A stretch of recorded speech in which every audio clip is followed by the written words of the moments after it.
Welcome to a new episode of the brand called You.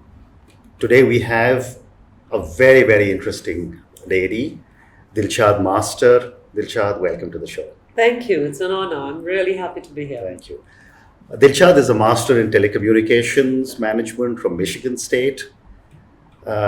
She's currently the Outward Bound India director. She spent 22 years in media and entertainment. She's worked for UTV, National Geographic, the History Channel, Star TV. She's an avid traveler. She's trekked to the Everest base camp and the Siachen Glacier, and we're going to talk a lot about all these things. And most importantly, she's fought and survived cancer.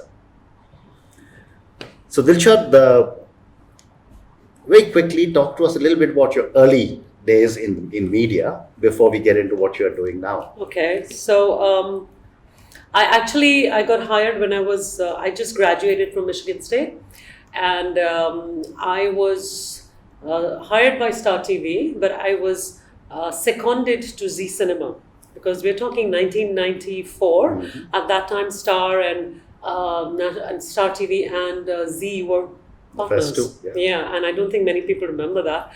And they were 50-50 partners. And so I was seconded to launch ZEE Cinema. Mm-hmm. And you talk about the early days. So I remember walking into the ZEE Cinema office, and there were these 4 or 5 wooden desks that you find in schools. And there was this peon, very sweet guy who showed me around. I was straight in from New York in my little black suit and, pants and jacket and white shirt and all that. And he takes a jharan from his shoulder and he dusts. And then and he said, "Aap idhar baith jao." And then there was this electronic typewriter. We had no computers. So, we started channels from that stage. And it's been a great ride.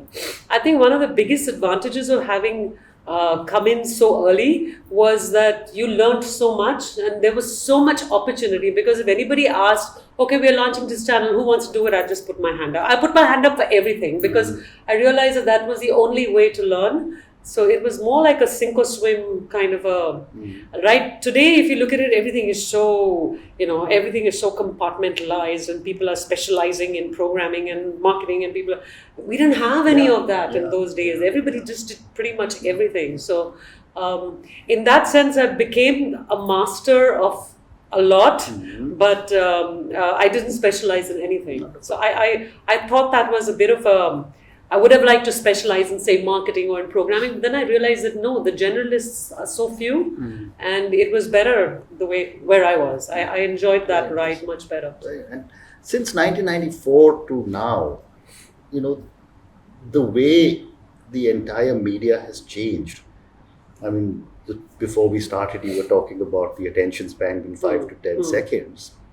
And the devices that we are watching on our little phones.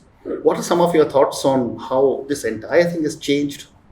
So, I don't think the media has changed as much as the consumption of it has changed. And I think, so when you watch TV today, I haven't watched cable TV. I took away Tata Sky from my home and cable from my home like 4 years back.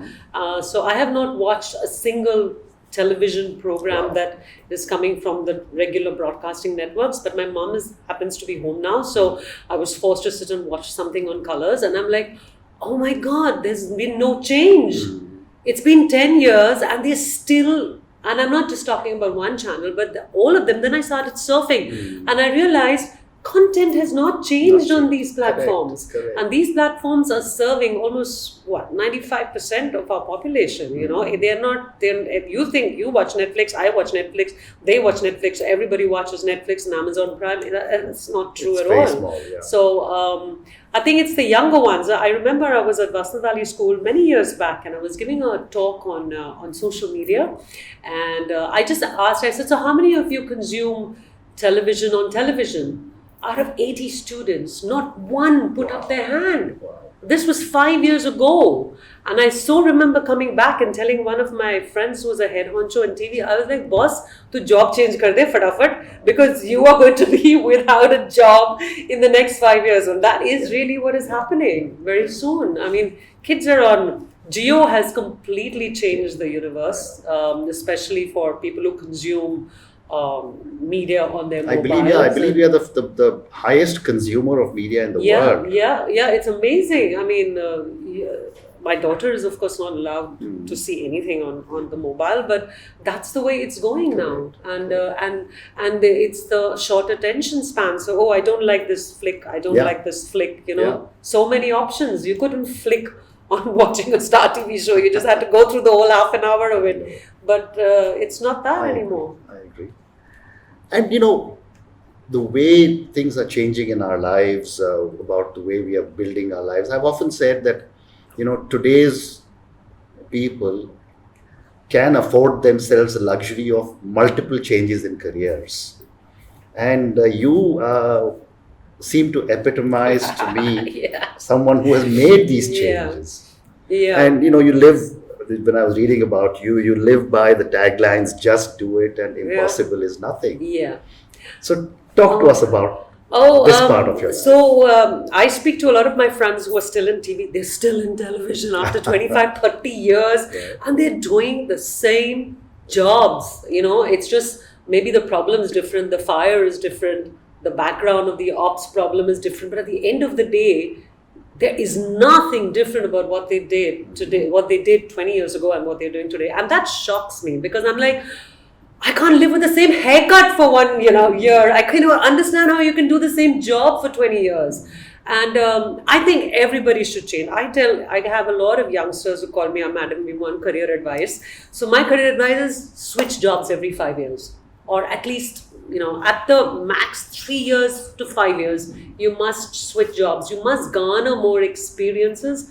And as to switching careers, I was really lucky, and I think it's a very, very normal thing to do in the US and in Europe. In India, somehow you think that isme ruk gaye to isi mein ruk gaye, and I don't think that's true at all.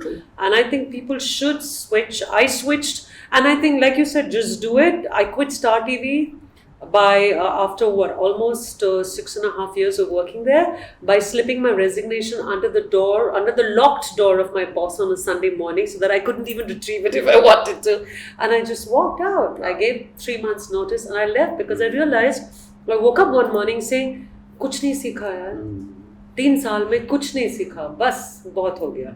And then National Geographic came up just like that, and I was traveling India, and I was without a job for 8 months, having a blast of my life, and I get this phone call saying, come on over, what are you doing? You've had enough fun, join us. So then I joined Nacho, and then I was heading programming and marketing for them for 4.5 years.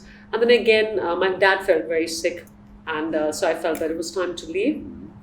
And again, I was without a job. And then I walked into Ronnie Screwvalla's office about a couple of months after my father passed away. And I told Ronnie, I was trying to sell him this concept of digital communication and telling him, get off this television platform of yours, get into the digital space. And so he just looked at me and said, why don't you just launch my channels?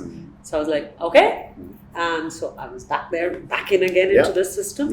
But once I quit TV in 2009, I have never gone back. I found a new passion.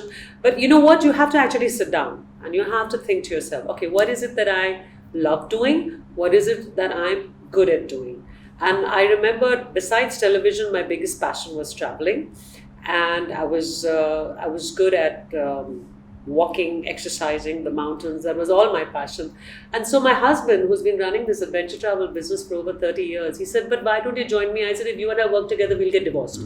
I mean, that's good. That's exactly what's going to happen. But I guess after several years, I realized, I was like, what the hell? Chalo, let's try it. Worst case scenario, what will happen? I'll walk out. But I haven't walked out, and I'm having so much fun. And I love it. And I think it was my savior to a very large extent.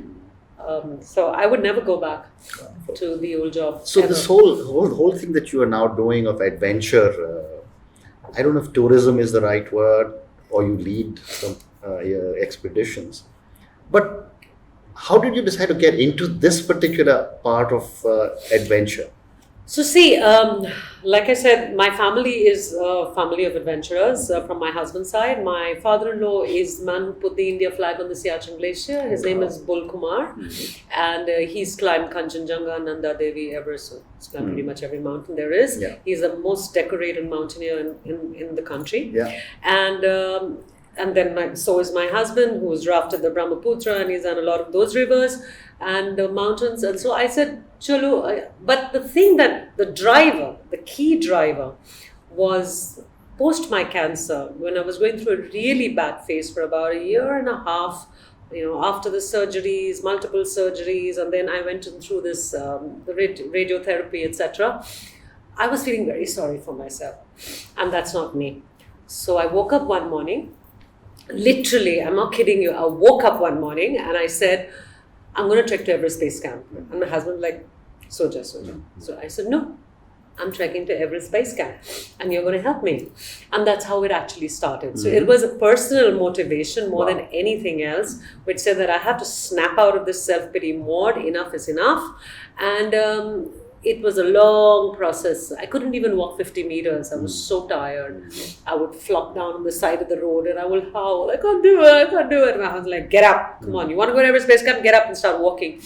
And it went from 50 meters to 1 kilometer, 5 kilometers, 10 kilometers, 15 kilometers. And that's how I got back into shape. And my first trek to Everest Base Camp was in 2014. And I haven't stopped walking since then. And then I started leading trips. I led the trek to Siachen Glacier in 2016, probably the only woman on the glacier. And it was an amazing experience. Yeah. So I'm going to come to the cancer bit a little later. Okay. But, some questions on your passion for adventure and travel and walking and trekking. First question is that India seems to be changing. I mean, a lot of young people, you yourself said you would be scared to sit on a roller coaster. And today I find, you of course ended up with trekking to Everest Base Camp and Siachen. But I see a lot of young people now out on rafts or the rapids and up, Oh, yeah. What is changing in India? I think the consumption of media. Because in our days when we were 21, 22, the only thing we saw was little bits of Discovery Channel programs on Doordarshan. And, like I always tell my husband, I said the only time I ever thought I would see a raft was on television. The fact that I'm sitting in it and rafting down the Zanskar was something that was beyond my imagination. But today it's there for everybody to see. I think that is one of the primary drivers. And but India is still extremely circumspect where adventure travel is concerned. So, in fact, my marketing brain has always said, don't call it adventure travel, call it active travel. Because the moment you say adventure, there is danger, there is, a lot of other adjectives and descriptions that come along with it, and then people back out. But if you call it active travel, which means a little bit of everything, it works way better. What I have also seen is a lot of young moms and dads in the ranges of mid-30s who want their kids to experience the adventures that they have never had themselves. So I lead a lot of, besides the high-end, the more challenging treks at EBC or Siachen or Annapurna or even the latest Kokyo Lakes, I lead a lot of parent and child treks. Wow. I lead a lot of beginner treks. I encourage, if you go to my Facebook post, all you'll see will be telling people, get off your bums and come and, experience the mountains. It's not something you need to see on National Geographic. You can actually feel them, touch them, see them, And I do a lot more of those trips. And I also see it as a business big proposition, because that 6-year-old is going to grow up to be my client when he or she is 16, Correct. And I think that's where it comes from. But a lot of it has come from media and the ability to actually imagine yourself doing that rather than just watching someone else do it. Amazing.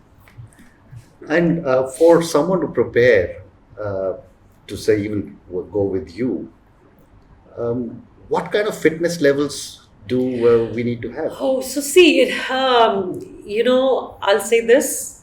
To me, Everest Base Camp was a hugely challenging trek in 2014. Ever since then, I've done it twice again. And it's not challenging any longer. I was really at my lowest physical level at that time. Yeah. But I think that if you walk 5 to 6 kilometers on a daily basis, you're reasonably healthy. You listen to the trek leader at all times, and you're a good good person, good girl, good boy, it's not difficult at all. It's a really easy trek. I just wish that more people would stop thinking about, oh my God, I don't think I'm going to do it, and just get on with it, because it's not that difficult to trek. Siachen was a completely different ball game altogether. You're talking of 40% less oxygen. You're talking Ladakh. It's a high altitude desert. The moment you land in Leh, if you take your blood pressure, it's shot up to 180 by 120.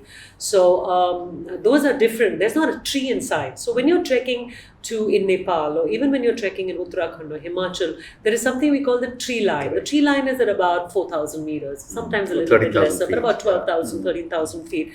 And so there's oxygen. You're breathing that oxygen. But in Ladakh, there's nothing. There's just these little dry shrubs, and you can feel you're just climbing on this little path, and you can feel that you're exhausted. And then the Indian Army would take your blood pressure every 4 hours. So the moment you saw that nurse coming to you with the blood pressure machine, your BP would just shoot up automatically. So that was a different ball game. I would not suggest that to regular walkers or swimmers. I would say that no, that is something that's very, very different. And I think it's very important that you go with a company that's recognized, that has licenses, that has like I am first aid trained. I know what can happen in an emergency. I know how to react. Don't go with somebody who is who doesn't have the ability to think on their feet, and who's not registered with any kind of state or central government, so that you can't do anything if something goes wrong. So I think those are the things that people should be more careful of, because one of the biggest problems in India today with adventure travel is I don't need to be qualified to open an adventure travel company. Any moron can open an adventure travel company. So, there are lots of these youngsters who've done 2 treks, 3 treks, company khol ke baith gaye. And that is the worst people that you could ever go with, because then you are putting your life on the line. And then, so I have no empathy, no sympathy when I see so-and-so trekking in so-and-so area, got lost, died. My first question is, who's the operator you went with? And if you've gone with somebody who was cheap, then that's what your life is worth to you. So, there are dangers. There is no doubt about it. There are dangers. I've had medical evacuations myself in the last trek I did 3 months back.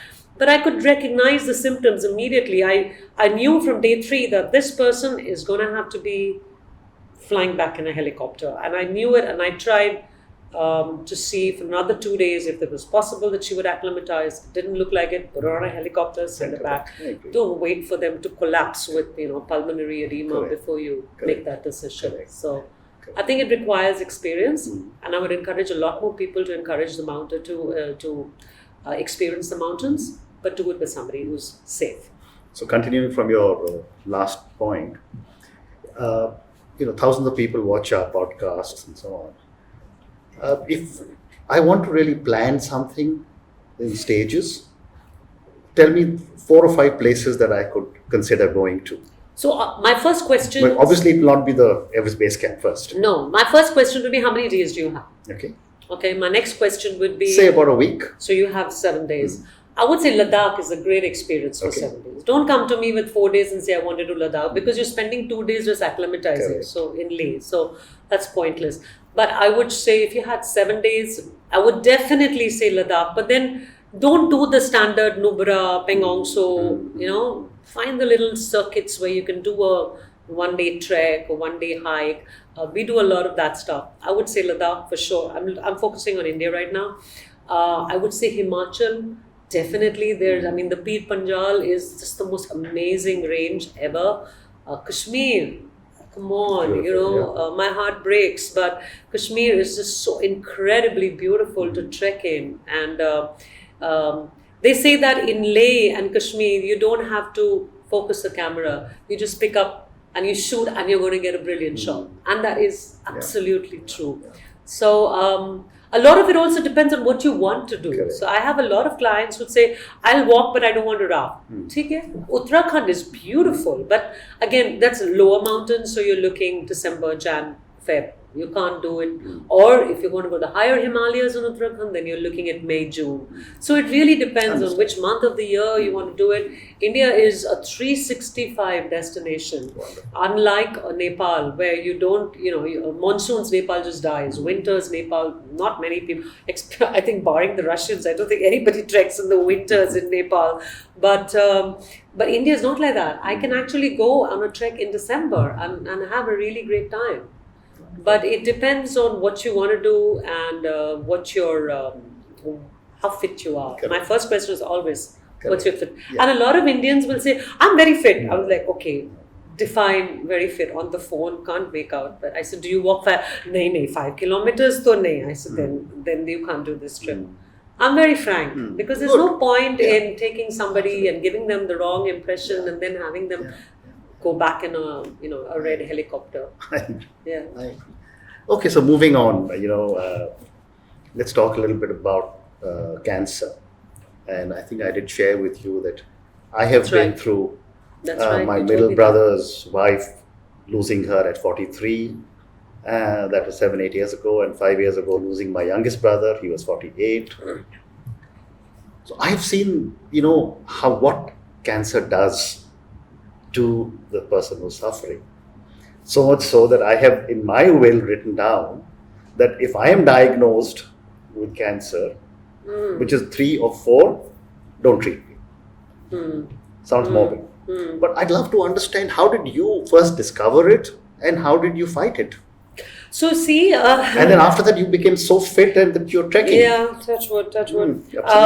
I actually felt the lump in my breast. And I felt it for almost 8 months. And I want to say this, and I know I sound incredibly stupid when I'm saying it, but I'm saying it because I have time and again seen in the last 7 years that most women pretend the lump doesn't exist and they wake up hoping that one morning it'll go away, and it doesn't go away.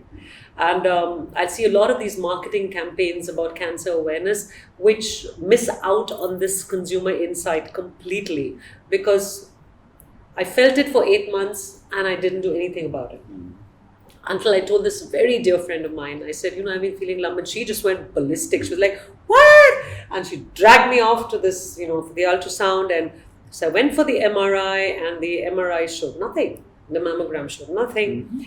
And so I walked out, I said, it's all clear. I called up my aunt in the US, who's a pathologist there. And I said, Masi, all fine. She said, ultrasound? I said, ultrasound? They said, no need because the mammogram is clear. So she said, no, go back and get an ultrasound out. So I was like, okay. Went back. And then I could see the movement, nurse in, nurse out, doctor out. I said, this is not looking good. And then came the report that it's malignant. They say you have to do a fine needle aspiration therapy, FNAC. So let's do that.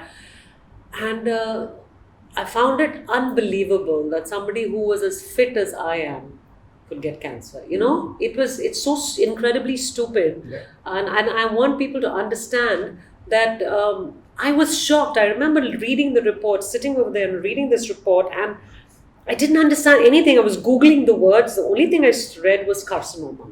And I was like, okay. And then I saw my surgeon walk in, and I just picked up the report, and I was like, and he was like, don't worry. And, that's how it started. So, when I went to Tata for my next operation, the Tata surgeon just looks at my reports, looks at my family history, and he said, so tell me something, Dilshad. Which part of family history did you not understand? And, he was a funny guy. And I said, yeah, he's right. My Masi, my grandma, from my bua. I mean, talk about it. I was my mama. I was surrounded by uncles and aunts with cousins with cancer. Wow. So it was incredible that I would thought that I would skip that my generation would skip it, And so I think it's really, really important. And so nowadays, if I have any lady or any woman tell me, I've been feeling a lump, but kuch nahi hai, I just want to slap her. Because it's not kuch nahi hai, If it's kuch nahi hai, go and check it out. Now then what are you worried about? So the fear is not of the lump. The fear is of finding out the truth. Correct. And that is the hard part to accept. That was really hard for me to accept, because like you always think कि अगर cancer है तो I should be down in the dumps, I should be dying, I should be all pale, white and ashen. And no, I was running 15 kilometers on that day. Yeah. So I think it's really important that people. Now I'm very, very, very, very. I'm very. I check myself every 2 months. I go for my cancer checkups to Tara every 6 months, and I'm very clear that this is not going to happen again as far as I can help it. Yeah. But it's very important that you are aware. If you have a family history, then don't be foolish. That's And what I tell you must have everyone. got a lot of support from family. I got incredible amounts of support. Ashutosh, one of the strangest things in my family is that I had a very bad car accident when I was 23, 24 years old. And I so clearly remember, it was really bad. I had a bus that hit me head on. We were living in Bangalore. And Yeah. my father was in the hospital. And I remember yelling and telling my dad, why me? Why me? And my father just said, why not you, darling? What's so special about you? And so, my family has always been exceedingly, not just supportive, but it's like, Chalo, this is one bump we have to cross over it. So there wasn't this huge thing about, oh, my poor daughter. I have never heard that in my life. I never got it from my husband. I never got it from my husband's family. Thank God for that. Because I think if you start sympathizing and kuchi-cooing and puchi-pooing people, then you don't get back on your feet fast enough. So I think tough love is very, very important in a scenario like this. Don't empathize, yes, but if you're going to be sympathetic, then you're not helping. And I think that's the support that you should be able to give. Correct. It's not the come let me give you a hug support. No, that's not it. That's not going to help you. Right. That's what I feel. So that is an interesting segue into the next quote from you, which is you say that the most beautiful thing a woman can wear is self-reliance. Right, which is something you're talking about. Become independent. Don't get sympathy. So talk to us about this. So I think I think a lot of this I have to thank my mom and my dad for it, because when my brother and I were brought up, we were brought up to be completely self-reliant, and there was never a differentiation between us. So if I wanted to do karate, I did karate. If I wanted to bash up the boys, I was allowed to bash up the boys, and there was never any distinction between brother and sister. And I think that's how I'm bringing up my little girl as well. But I think it's very, very important that you don't depend on anyone. Not financially, not emotionally, and just be happy within yourself, and accept that there are some things that are going to go wrong, and there's not much I can do about it. So accept, and if there's something I can do about it, then just get on with it and do what you need to do to make things better. But don't expect people around you to hover and help. It's not going to help. I'm a big believer in that. It comes sometimes to a point where it's really, my husband says this very often. He said, but ask me, no, I'll tell you. Like, especially when I am trying to research a mountain, or, like, can we go in May? And it doesn't even occur to me to go and ask him. And he's the guy who's been doing these mountains for 30 years. I'm Googling idhar, udhar, everywhere, asking 10,000 people. He said, but mere ko kyun nahi pooch rahi? And I was like, oh, it didn't even occur to me. Because I want to find out for myself. The easiest thing would be to walk up to your room and say, okay, can I do Kangyang's tea in June? But I don't want to do that. And it doesn't occur to me to do that either. Correct. So you've done so many different things. A question to you. When was the last time you did something for the first time? Oh my God, when was the last time I did something for the first time? I'm doing something for the first time every day. And that's the incredible part. I'm learning something new every single day. And that's why I tell people that switch careers, because if you don't switch careers, those synapses here are just going to mold and die. And I learn something new every day from my daughter. So today she told me, she says, do you know the capital city of Sweden? And I'm like, Gothenburg? Stop. She's like, no, Mama, it's Stockholm. I was like, okay, that's not new. I knew it, but I forgot it. But I learn something new every day. Correct. And I think, I'm really, really blessed that way. And I think it's really important, because if you are doing the same thing over and over again, I don't know if I'm allowed to say that here, and you can edit it later. It's called the SSDD syndrome. Same shit, different day. And don't get stuck in that. I agree. Never get stuck in that, because then you might as well just curl up and die. Okay. Yeah, but I completely subscribe to everything you're saying, because I think I've done that same thing myself in my life. But you had such an amazing journey, so many different types of things you've done. What is the secret of all the success? I don't know if it's success. I don't know what one would define as success. I think your evaluation of what is success changes as you grow older. So success for me at one time was having this big desk with 60 people reporting into me, success. And then it was like, this is not what I want out of life. And then I think today, if you ask me what I would define as success, would be just plain happiness and good health. And everything else comes after that. Everything else is good health is one of the key things, and everything follows. I think then you can do whatever you want. Correct. But if you don't have good health, then there's nothing that you can possibly do, even if you wished it. Fantastic. So my last question, which I ask all my guests. Tell me your biggest learning from your biggest failure. Okay, so I have to first tell you my biggest failure.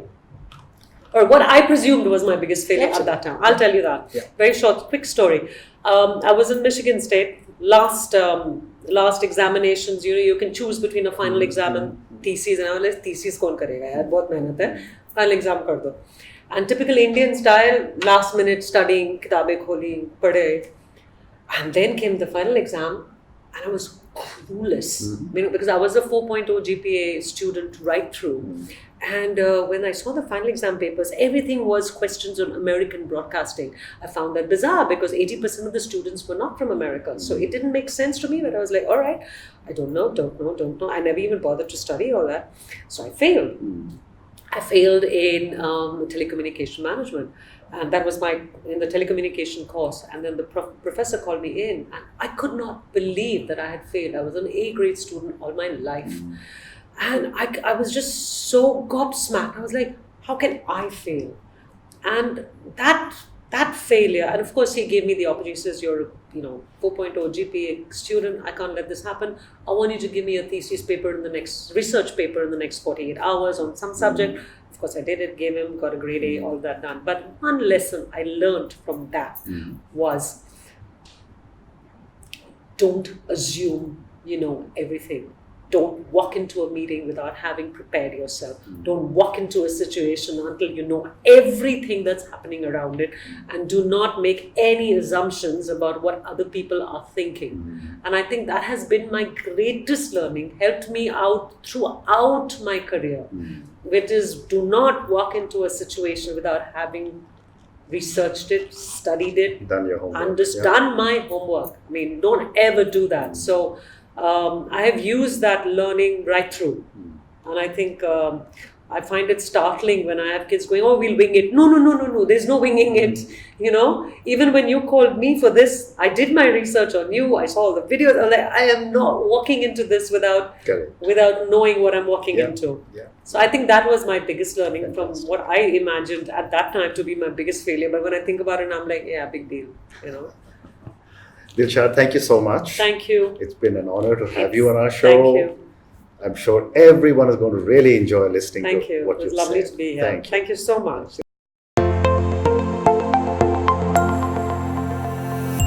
Thank you for listening to the Brand Called You podcast. Be sure to visit tbcy.in to join the conversation, access show notes, and discover fantastic bonus content. You can follow us on YouTube, Twitter, Facebook, and Instagram. Simply search for The Brand Called You. Thank you, and see you next week.